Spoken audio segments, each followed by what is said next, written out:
my god! Hi everyone, Anthony Utano here, the internet's busiest music nerd, and it's time for a review of this new Skrillex project. Oh god, what is the title of this thing? You, Skrillex, you think you're Andy Warhol, but you're not! Exclamation points, heart.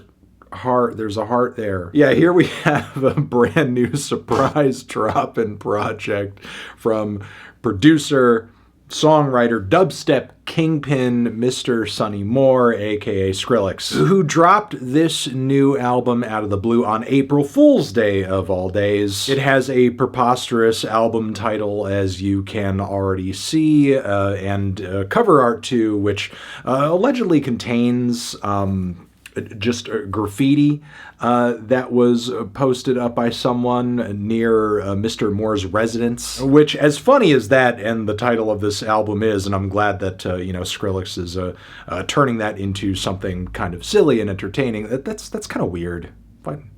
Why would you do that? I mean, I don't really know too much about Skrillex on a personal level, but that just seems like unnecessary energy to be throwing in his direction, but whatever. Either way, though, while this release did seemingly come out of nowhere, Sonny Moore has been creatively a lot more active as of late, and what he is putting out here just kind of seems like a continuation of that momentum. As you may remember, he did have back-to-back albums drop in 2023, Don't Get Too Close, as well as Quest for Fire. And these were two very different records with very different missions, the former of which contained a lot of very tacky and hyper-commercial combos of pop and rap and EDM. And while the latter of the two wasn't necessarily mind-blowing in a general sense for electronic music across the board, it did seem like a more general effort to do something that would actually entertain the heads, as it were. The production was more nuanced on this thing. The songs not so pop-centric, and the feature list actually contained a lot of interesting crossovers with the likes of Fortet, Mr. Oiseau, Dylan Brady, as well as Porter Robinson, to name a few. And I will say in recent years, Skrillex has been making the effort to kind of present himself in a way that's just a bit more casual, using his platform to draw attention to collaborators and songs that don't just simply serve to give fans the most lowest common denominator styles and strains of electronic dance music, which honestly is great.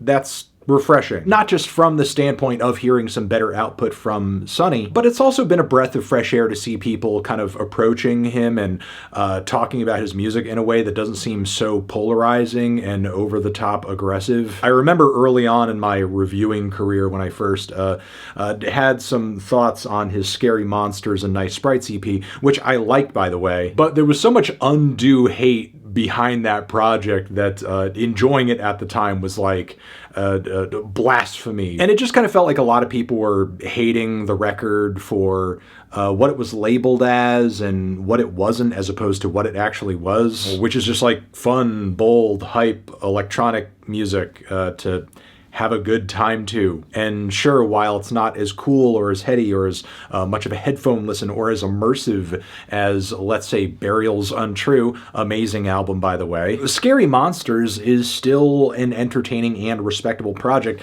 and certainly a happier medium than some of the more dumbed down stuff that Skrillex would put out after the Bangarang era. Either way, I don't think I need to regale you at this point with the rise and fall of the BROSTEP wave of the 2010s, or remind you that a lot of Skrillex's relevancy culturally kind of washed out with that trend. However, that has proven to not entirely be a bad thing, because obviously nothing stays popular forever. It's nice to have change. But also I feel like this has given Sonny the opportunity to redefine himself and what he does and just kind of do it on his own terms, which I think is why we're getting this random album with a goofy title, with a flow and a track list that honestly is an interesting one. In fact, I'm surprised more electronic music artists don't put out formal albums in the way Skrillex has here, because what we have on this record is 34 tracks that span across 46 minutes of runtime.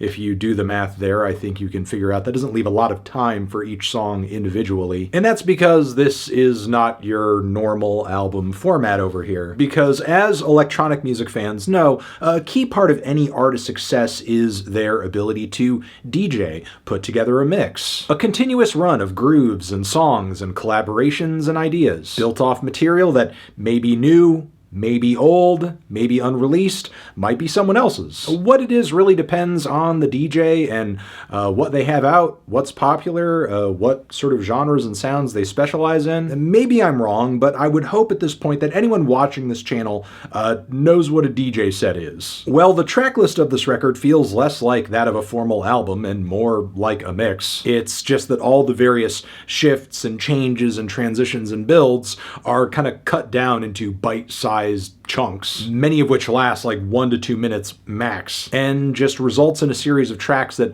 are just hitting you with one build, drop, refrain, melody, and breakdown after the next. And not a second of this record is wasted. It all goes toward either building up towards something big, or hitting you with a memorable collab, chorus, or throwing out a lot of self-aware humor too. There's been a lot of commentary around this project with the persistent DJ tags from DJ Smokey throughout the project, who is a relatively underground producer and is giving us a lot of very gravelly voiced announcements and commentary too, some of which is deeply ridiculous. Good Skrillex, that's a good boy. Ugh. Or another one where he says, I have Skrillex trapped in my basement. Play this at full volume or I'll put him in the hole. Occasionally we get some producer humor as well, with Smokey saying, I heard that snare took him 2 years to make. There's also one drop on the record that is built up toward, but then I guess like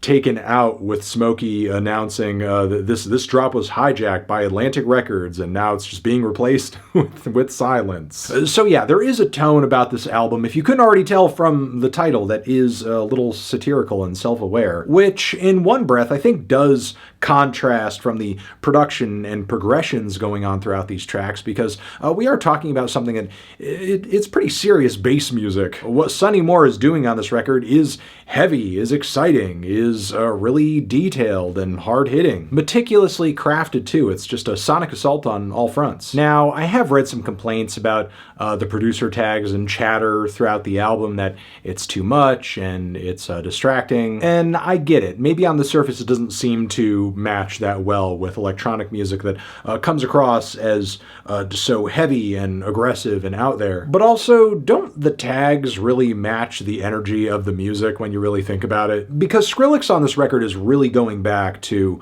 just that old school, super aggressive, over the top strain of BROSTEP, with the occasional loose, bassy, wonky groove here and there. I mean, some of the most outlandish modern music that has hit the mainstream. It literally sounds like